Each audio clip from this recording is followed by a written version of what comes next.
Seekers, apa sih perkataan jahat dan sia-sia itu? 1 Petrus 3 ayat 9 mengatakan, jangan membalas kejahatan dengan kejahatan atau caci maki dengan caci maki, tetapi sebaliknya, hendaklah kamu memberkati, karena untuk itulah kamu dipanggil, yaitu untuk memperoleh berkat. Kelanjutan dari ayat di atas adalah, sebab siapa yang mau mencintai hidup dan mau melihat hari-hari baik, ia harus menjaga lidahnya terhadap yang jahat dan bibirnya terhadap ucapan-ucapan yang menipu. Ada sejenis perkataan yang juga tidak seharusnya diucapkan oleh orang Kristen, yaitu perkataan jahat. Apakah perkataan jahat itu? Itulah caci maki atau kutuk. Anak-anak Tuhan tidak pantas membalas kejahatan dengan kejahatan, caci maki dengan caci maki. Seekers, Tuhan tidak bertanya siapa yang duluan mencaci maki. Yang Tuhan tanyakan, kamu mencaci maki atau tidak? Walaupun semua orang mencaci maki, kamu tidak perlu ikut-ikutan mencaci maki. Karena Tuhan bilang, janganlah kamu membalas kejahatan dengan kejahatan atau caci maki dengan caci maki. Kata-kata kotor dan kata-kata bejat juga tidak seharusnya keluar dari mulut anak-anak Tuhan. Selain kata-kata jahat dan kata-kata kotor, ada kata-kata lain yang juga tidak seharusnya kamu ucapkan. Matius 12 ayat 36 memberitahu, tetapi aku berkata kepadamu, setiap kata sia-sia yang diucapkan orang harus dipertanggungjawabkannya pada hari penghakiman. Kata sia-sia ini dalam bahasa Yunaninya berarti tidak bekerja, tidak berhasiat, tidak memiliki fungsi yang positif, tidak berfaedah bagimu, dan tidak berfaedah bagi orang lain. Jadi, perkataan sia-sia adalah kata-kata yang berlebihan, yang mestinya tidak perlu diucapkan.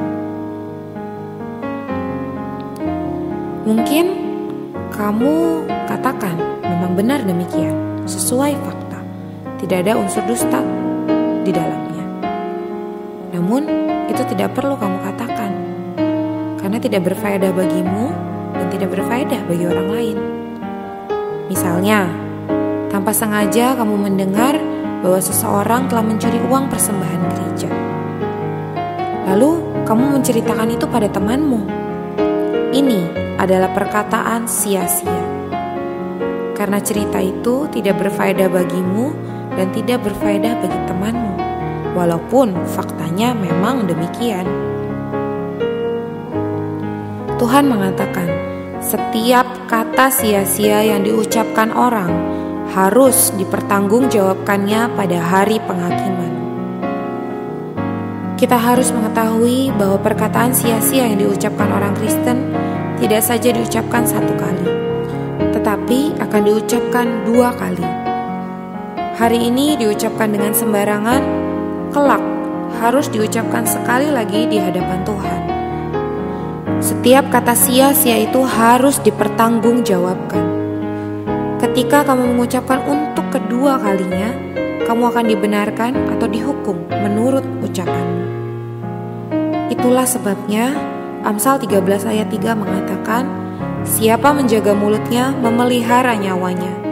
Siapa yang lebar bibir akan ditimpa kebinasaan. Seekers, kamu perlu tahu, ada perbuatan salah yang bisa diganti rugi, tetapi ada juga perbuatan salah yang tidak bisa diganti rugi. Barang-barang yang kamu curi dari orang lain bisa kamu kembalikan, tetapi perkataan sia-sia yang melukai orang lain tidak bisa kamu tarik kembali. Karena itu Tuhan Yesus berkata, menurut ucapanmu engkau akan dibenarkan, dan menurut ucapanmu pula engkau akan dihukum. Seekers, yuk kita belajar menjaga mulut kita. Yuk kita berdoa.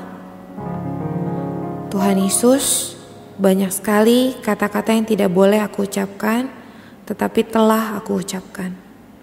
Ampuni aku Tuhan, basuhlah mulutku. Tuhan Yesus, aku benar-benar perlu pertolongan-Mu. Aku mau Engkau membantu aku menjaga mulutku. Amin.